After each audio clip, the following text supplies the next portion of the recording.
Kuna mambo mengine mengi ambayo ametushirikisha sisi. Sio ipi yake tu hii ambayo leo tunakwenda kuiona. Lakini pia atushirikisha mambo mazuri. Kwamba pia atatambulisha bendi.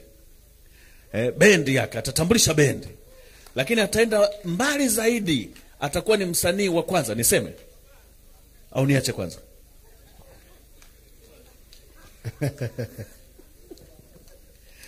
Mlezi huyo. Mlezi anajua mengi ya vijana wake. Bless hizo baraka hizo. Lakini atakuwa ni msanii wa kwanza ambaye atakwenda kumiliki majukwaa na sound system kubwa.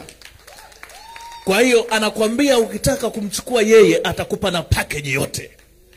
Kwamba bwana mimi nakuja kama Mbosso lakini na stage, sound, kila kitu I have it.